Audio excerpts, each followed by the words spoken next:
long ago, when explorers sailed west from Europe in their wooden ships, they sought a northwest passage to the Orient. What they found was a new world, a land that was vast, rugged, and empty. But even such a discovery did not satisfy these daring men. Searching for the route to Asia, some English explorers sailed west through ice-choked straits toward the regions of Canada, now known as the Northwest Territories.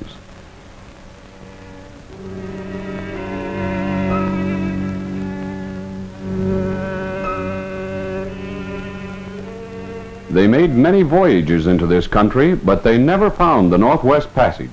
Instead, they discovered northern Canada and the waterways which bear their names: Frobisher, Baffin, Davis, Hudson, and others.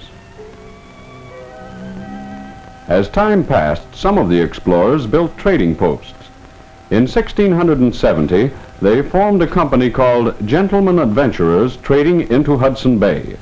This was the beginning of the Hudson's Bay Company of Canada, which today carries on a vigorous trade with the Eskimos and Indians living in the north.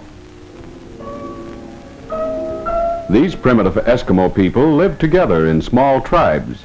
They move freely from one hunting ground to another as they follow the game and the fish upon which they live.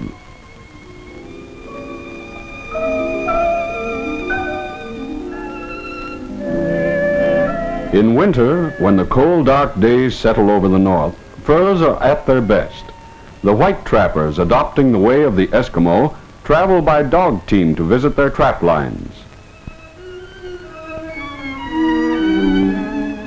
Seeking the skins of the white fox and the beaver, trappers and traders went far into the country and set up new trading posts inland.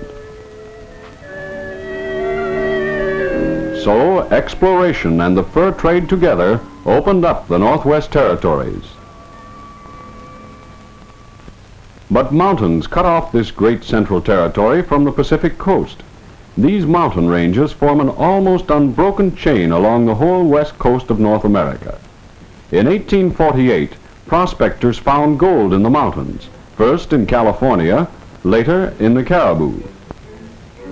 And still later, searching for gold, they wandered far to the north into the ranges of the Yukon. They panned sand and gravel from the riverbeds and found pockets of placer gold in the Klondike. In 1898, the magic of gold brought thousands of men into the Yukon to build their gold rush towns on lonely, rugged wastes. Winter overtook them as they filed through ice-choked Chilkoot Pass.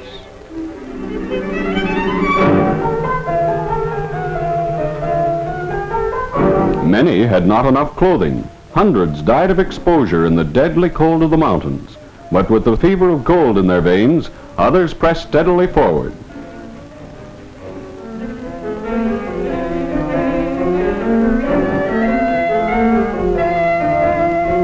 Winter passed into summer, and still they came. In frail boats and rafts, they dared the rapids of the Lewis River. Many were drowned, but this was the only way into the rich placer country.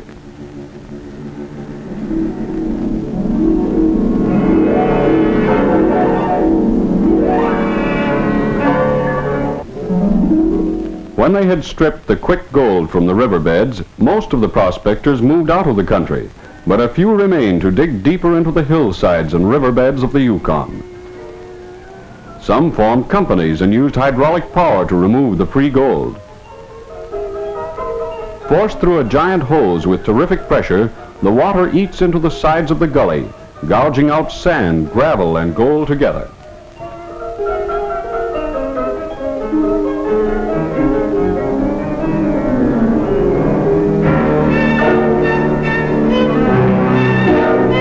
This debris then passes through a sluice which catches the gold as it falls from the current.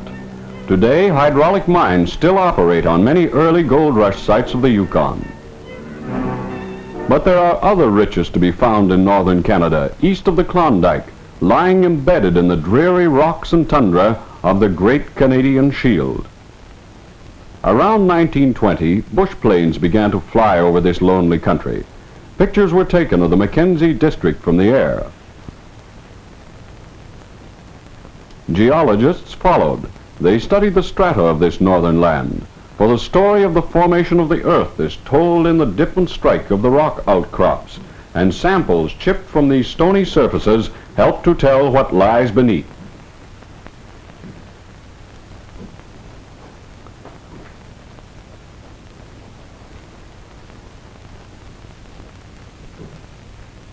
In this way, geologists surveyed and studied thousands of square miles.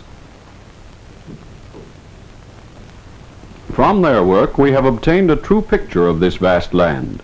Now we know the Canadian North is not only a great fur country, but contains gold, radium, oil, mercury, tungsten, and many other minerals.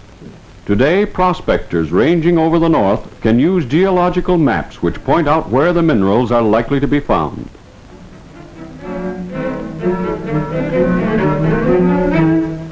In 1930, prospector Gilbert Labine discovered pitchblende and silver ore on the rocky shore of Great Bear Lake. He staked his claim.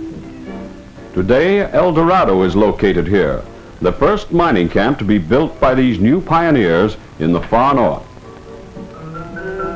For the discovery of the world's richest radium mine just 30 miles south of the Arctic Circle again brought adventuring men into this country. Out of these bare rocks, they mine pitchblende ore containing radium so rare it is valued at $700,000 an ounce.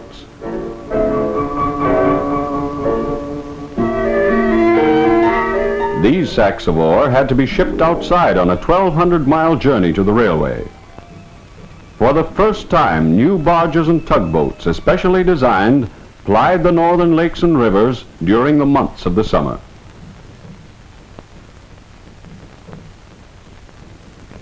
In 1932, the oil wells at Fort Norman on the Mackenzie River, closed since 1925, were opened up again. Down the river came new equipment to refine the oil for gasoline. New tanks were built to store the gas and oil, fuel for boats and aircraft and mine machinery in the north. The location for a discovery well was laid by Dr. Ted Link, but Alexander Mackenzie back in 1789 first noted this black oil oozing from the ground. In 1936, on the north arm of Great Slave Lake, veins of gold-bearing quartz were discovered. In 2 years, the town of Yellowknife, with more than 1,000 people, had spread itself over these rocky islands. A town proud of its school, theater, newspaper, and public buildings. Canadian industry is moving to the new mineral regions down the Mackenzie River basin, and aircraft passing swiftly over the rocky wilderness have made this quick development possible.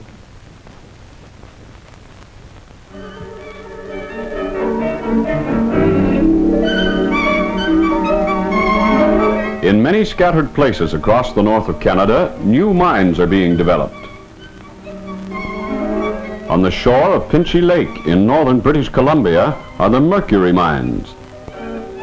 Rolling out of the hillside come cars piled high with the red mercury ore called cinnabar. No longer is it necessary to import mercury from faraway Italy or Spain.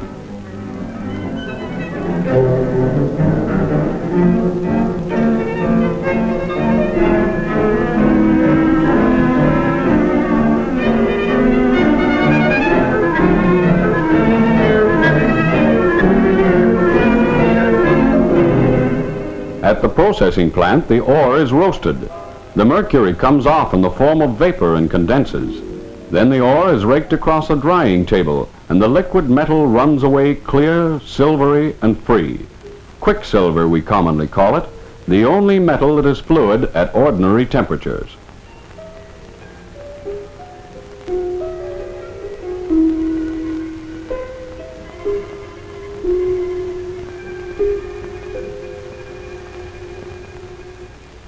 Along the shores of the Athabasca River in northern Alberta are the famous black tar sands. These sandbanks along the river are often so full of petroleum that it oozes out onto the surface.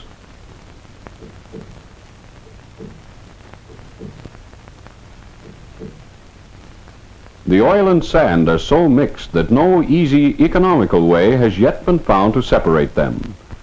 But here lies a reserve which someday may yield great quantities of oil. Around these new mining areas will grow the settlements of the future.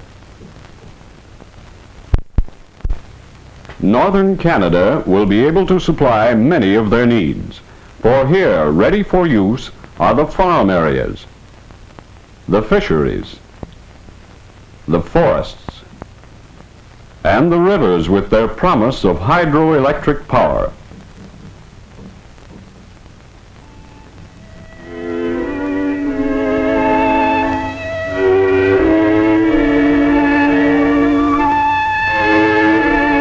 Already, homesteaders have peopled the Peace River Valley in northern Alberta and British Columbia.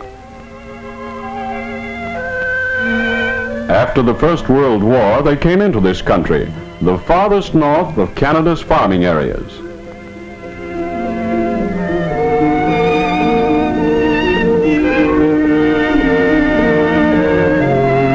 In time, others will follow them to cultivate the fertile land still farther north, where longer hours of sunlight in the summer make up for the shorter growing season. When the pioneers came into this valley of the Peace, they followed a wagon road. Now the Alaska Highway passes their grain fields. And overhead, air routes link them closely to the busy centers in the south and the growing settlements further north.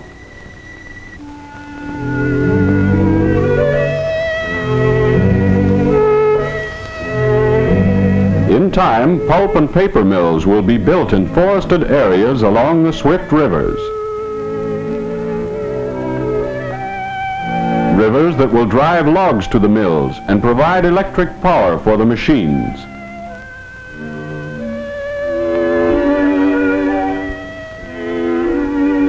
In the coastal waters of the Northwest, off British Columbia and Alaska, are the fisheries, where millions of salmon, halibut, and herring are caught each year.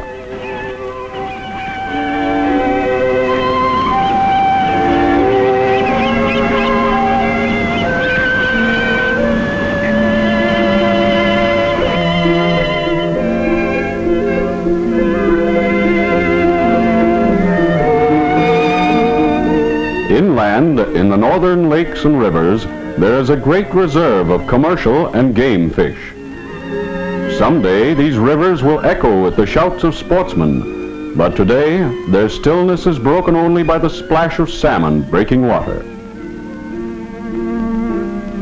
or the whir of ducks as they rise startled from lonely waters.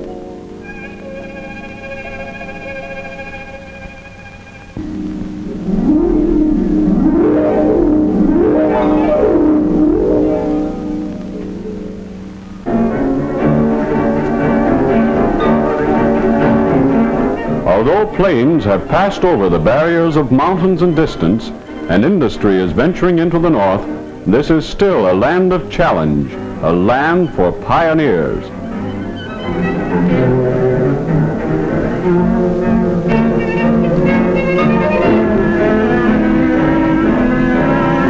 For wealth still lies untouched in northern Canada, where lakes and rivers and rolling tundra stretch far northward to the very coast of the Arctic Sea.